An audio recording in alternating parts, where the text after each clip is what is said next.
Nah, guys, kembali lagi di channel Aprisitorus, di mana channel ini akan memberikan diri kamu suatu informasi baik dari pekerjaan, asmara, keuangan, ataupun kehidupan diri kamu secara general. Sebelum saya memberikan suatu informasi dari berbagai aspek yang barusan saya katakan tadi, saya juga mengingatkan kepada teman-teman, informasi yang saya berikan terhadap diri kamu bukan suatu acuan untuk kamu ambil dan untuk kamu terima.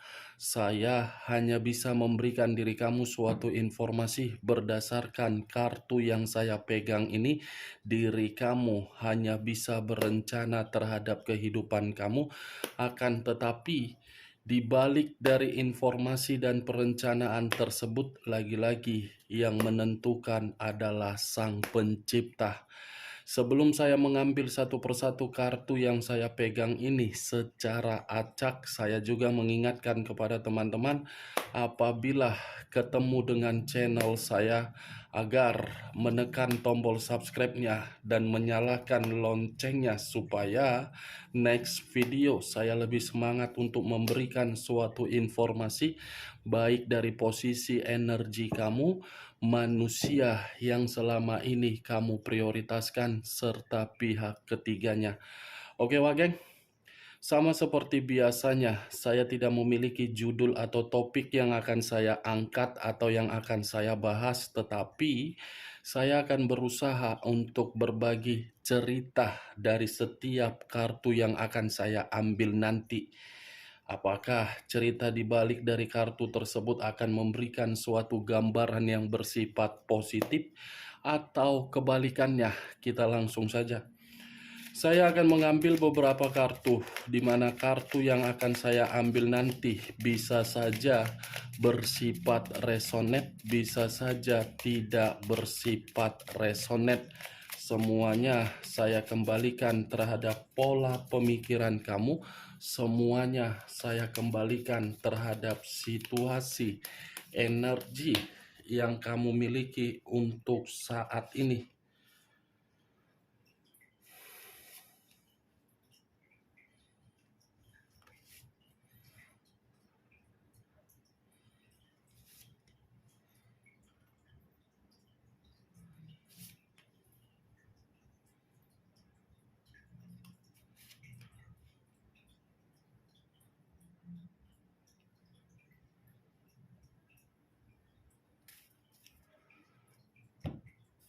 Nah, guys, di depan saya ini sudah ada beberapa kartu yang sudah saya ambil secara acak satu persatu dari tumpukan kartu yang saya pegang tadi.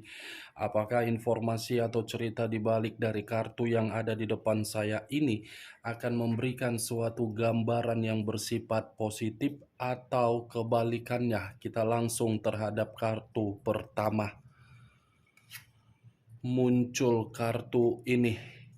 Sekali lagi saya mengatakan muncul kartu yang saya pegang ini, di mana kemunculan kartu yang saya pegang ini seperti memberikan suatu isyarat atau berbicara terhadap kondisi satu energi, yang dimana kondisi energi tersebut untuk saat ini saya melihat dan saya merasakan sepertinya ada satu bentuk pergerakan, tetapi bentuk pergerakan ini saya kategorikan bersifat negatif.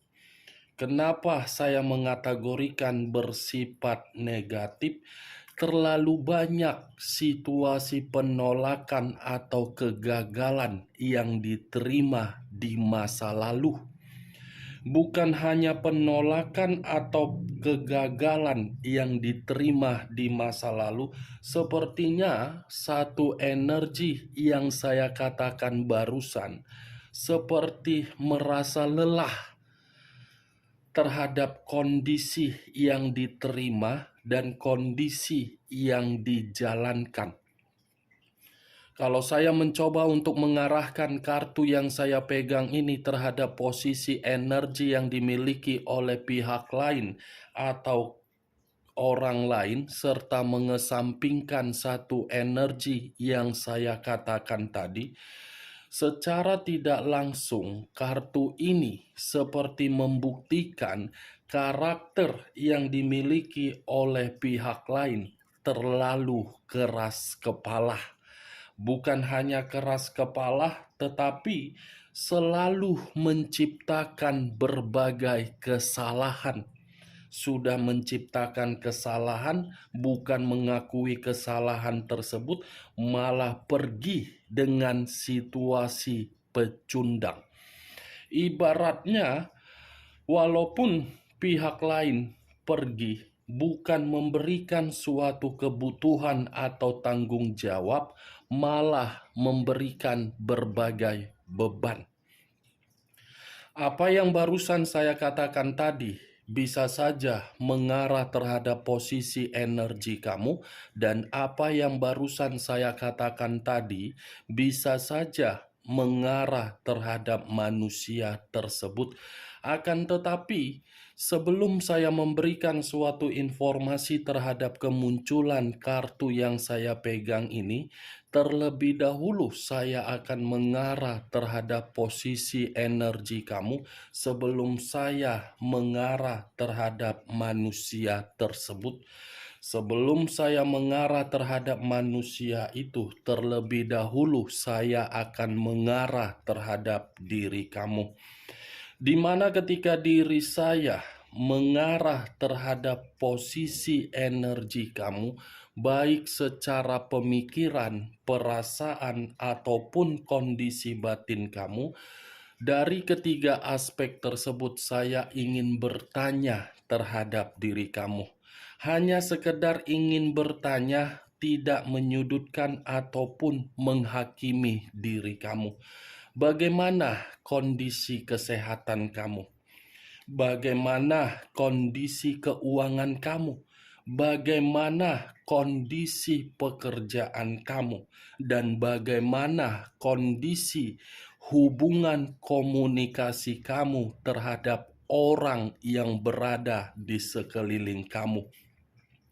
Kalaupun pertanyaan saya ini kamu mengatakan kondisi tersebut kondisi yang stabil, saya cukup mengatakan puji Tuhan. Tetapi kalau memang diri kamu mengatakan dari apa yang saya katakan tadi tidak stabil, saya cukup menyarankan terhadap diri kamu, kendalikan semuanya. Kendalikan semuanya agar semuanya tidak berantakan. Karena saya paham dan saya mengerti, kalaupun kondisi tersebut benar-benar tidak stabil, yang saya rasakan dari pergerakan energi kamu ini seperti pergerakan energi yang benar-benar sangat melelahkan. Seperti orang yang sedang bertempur dalam kondisi yang sama sekali tidak mengerti kapan situasi tersebut selesai. Saya mengatakan bertempur hanya sekedar mengumpamakan. Itu yang saya lihat, Wak Geng. Karena seakan-akan diri kamu ini dikategorikan ingin menyerah, tidak. Dikategorikan tidak menyerah, tidak. Makanya saya mempertanyakan ketiga aspek tersebut. Kesehatan, keuangan, bisnis, semua yang saya tanyakan tadi. Saya berbicara dari apa yang saya katakan tadi itu masih berdasarkan dari pergerakan energi kamu. Belum acuannya dari kartu yang saya pegang ini. Kalau acuannya dari kartu yang saya pegang ini, terutama dari perjalanan komitmen kamu, bisa saja perjalanan komitmen kamu itu sebagai faktor utama ketika kondisi kesehatan kamu berantakan, ketika kondisi keuangan kamu berantakan, ketika pekerjaan kamu berantakan. Karena bagi saya, perjalanan komitmen kamu itu seperti perjalanan yang hanya mengharuskan diri kamu untuk menempatkan posisi sebagai pemberi, bukan sebagai penerima. Kamu hanya sebagai pemberi, agar manusia yang kamu prioritaskan bisa bahagia. Tetapi orang yang kamu prioritaskan tidak pernah memberikan diri kamu untuk bahagia. Saya hanya mengategorikan diri kamu sebagai pemberi. Bagaimana mungkin saya tidak mengategorikan diri kamu sebagai pemberi, karena memang kenyataannya seperti itu. Kalau memang diri kamu saya kategorikan sebagai penerima sesuatu hal dari orang yang kamu prioritaskan, tidak akan mungkin untuk saat ini kondisi diri kamu tersakiti, terluka, dihianati, dan ditinggalkan. Itu dia, Wak Geng. Tetapi kalau saya pun berbicara dari sisi lainnya, masih dari kartu yang saya pegang ini, mungkin posisi diri kamu ketika menjalankan yang namanya perjalanan komitmen, saya pun bisa mengategorikan diri kamu ini sebagai tulang punggung, yang dimana kamu berjuang, tetapi apa yang kamu perjuangkan seakan-akan dianggap remeh oleh oleh orang yang kamu prioritaskan. Kelewatan batas ya Wak Geng ya. Kamu sudah memberi, kamu jadi tulang punggung, kamu bekerja mati-matian, tetapi hasil yang kamu terima tidak pernah mendapatkan suatu apresiasi dari orang yang kamu prioritaskan. Kartu pertama yang saya pegang ini terdiri dari 9 tongkat. Kalau saya mencoba untuk menarik satu tongkat, sudah jelas.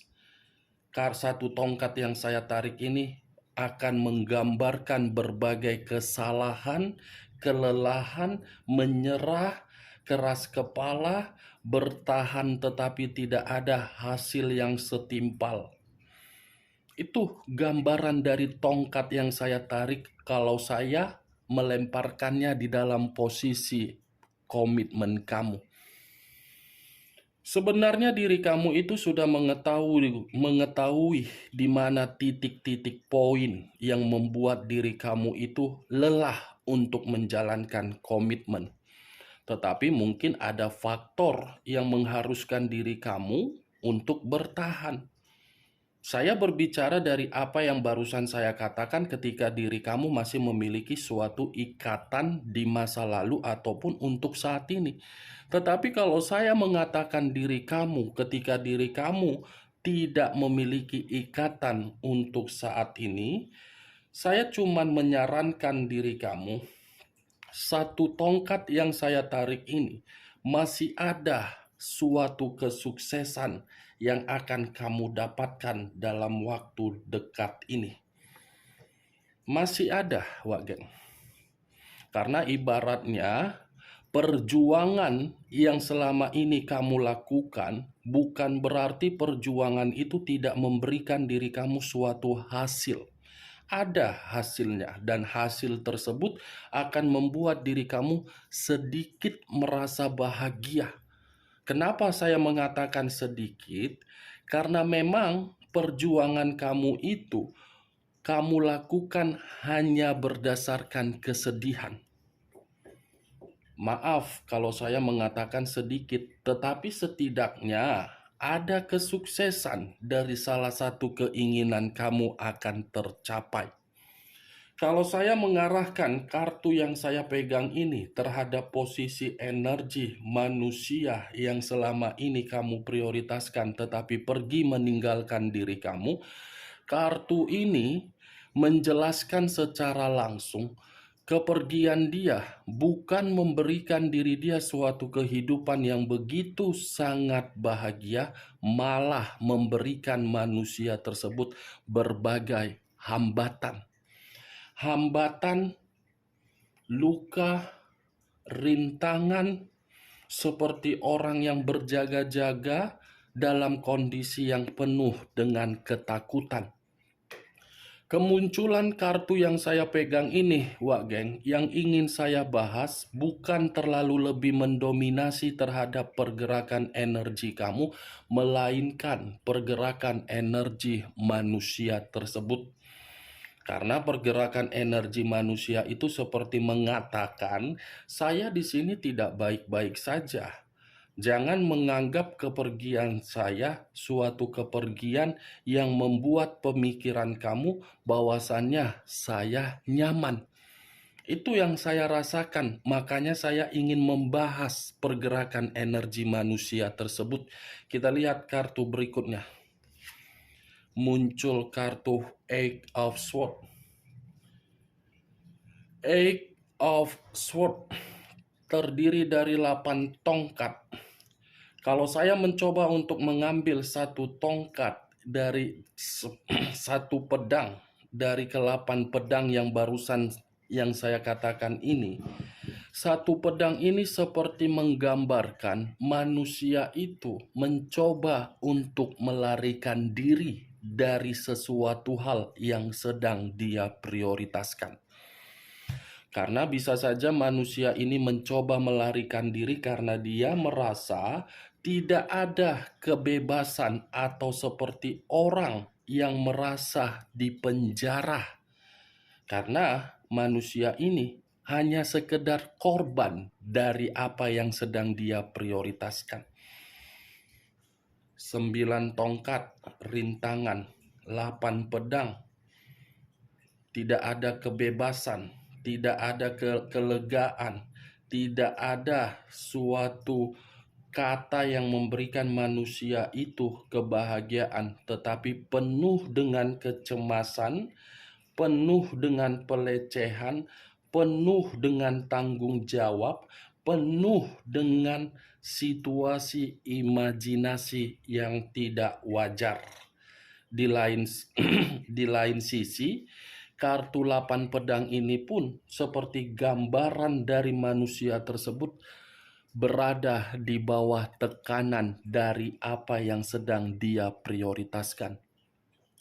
Saya hanya cukup mengatakan diprioritaskan.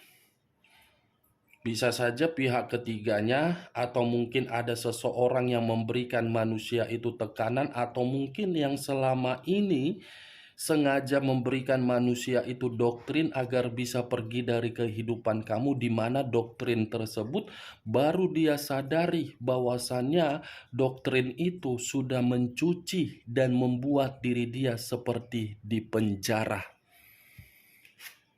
Muncul kartu Seven of Wands, terdiri dari 7 tongkat. Kalau saya mencoba untuk menarik satu tongkat dari ke-7 tongkat yang barusan saya katakan tadi, satu tongkat yang saya tarik ini seperti memberikan suatu gambaran yang dimana manusia tersebut sudah benar-benar kehilangan situasi pemikiran yang jernih. Ibaratnya manusia itu tidak mampu untuk mengendalikan kehidupan dia ketika diri dia lepas dari diri kamu dan lebih mengutamakan orang lain. Dia tidak bisa mengendalikan, yang dia kendalikan apa? Rasa ketakutan. Yang dia terima apa? Rasa kecemasan. 7. Banyak orang yang mencemooh manusia itu. Banyak orang yang seakan-akan ngata-ngatain manusia tersebut. Banyak orang yang memberikan berbagai perkataan seperti kebodohan atau mungkin terlalu egois. Bukan kamu lagi yang memberikan suatu pesan dari kondisi batin kamu yang bersifat negatif terhadap manusia tersebut, tetapi orang yang di sekitaran dia ikut-ikutan untuk memberikan manusia itu suatu kata-kata yang tidak sopan. Seven of Wands penuh dengan kesulitan manusia ini. berjuang di dalam situasi yang tidak pasti, di mana perjuangan itu dari apa yang dia prioritaskan. Muncul kartu The High of Priestess. The High of Priestess, pendeta perempuan. Kemunculan kartu keempat ini seperti memberikan suatu gambaran kepergian dia adalah situasi kebodohan yang dia lakukan, di mana kebodohan itu membuat kondisi batin dia tertekan.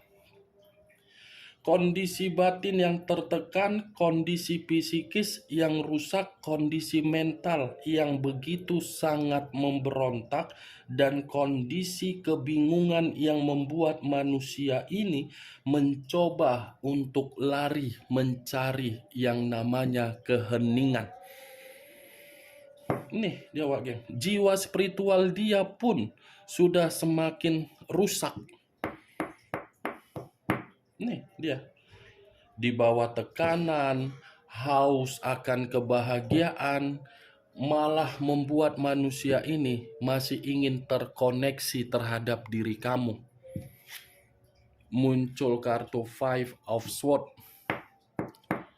Five of Swords terdiri dari 5 pedang. Kalau saya mencoba untuk menarik satu pedang dari kelima pedang yang barusan saya katakan tadi, pantas batin dia merasa tertekan karena 5 pedang ini bersifat kemalangan. Hidup dia penuh dengan kemalangan, wage. Hidup dia penuh dengan pertengkaran. Hidup dia penuh dengan situasi yang tidak pasti. Ingin bergerak maju, tetapi hasilnya tidak ada. Ingin berkomunikasi secara langsung terhadap diri kamu, tetapi komunikasi itu tidak ada. Ingin menyelesaikan suatu perselisihan dan menghilangkan kondisi kesetresan yang dia dapatkan dari apa yang sedang dia prioritaskan, justru nihil. Nih, stres, malang, batin, di penjara, rintangan dan hambatan, berbagai orang ngata-ngatain. Lebih parahnya 5 pedang ini, intimidasi, ditipu, serta penuh dengan konflik. Muncul 2 pedang. 2 pedang yang bersilang, kiri dan kanan, kanan dan kiri. Kalau saya mencoba untuk menarik satu pedang dari kedua pedang yang barusan saya katakan, satu pedang yang saya tarik ini sudah cukup jelas. Kartu terakhir menggambarkan kondisi diri dia benar-benar kondisi yang begitu sangat buntu. Buntu dan tidak ada yang namanya suatu jalan keluar. Nih, kondisi batin pun seperti ibarat berjuang. Tidak ada kepastian, tidak ada suatu kejelasan yang dia dapatkan ketika dia pergi dari kehidupan kamu. Yang dia dapatkan apa? Kebuntuan, kemalangan, batin tertekan, penuh hambatan, seperti orang yang merasa korban dari perbuatan karakter dia sendiri. Oke wageng, hanya itu yang bisa saya berikan informasinya dari beberapa kartu yang saya ambil ini secara acak. Tetapi sebelum saya menutup perkataan saya, sekali lagi saya mengingatkan, kalau menurut diri kamu apa yang saya katakan tadi bisa masuk secara logika kamu, angkat. Tetapi kalau menurut diri kamu tidak bisa masuk secara logika kamu, anggap saja perkataan saya tadi sebagai gibahan yang tidak berfaedah atau gibahan yang tidak berkualitas. Yang positif ambil, yang negatif buang. Sekian dulu informasinya. Salam kartu tarot, salam zodiak.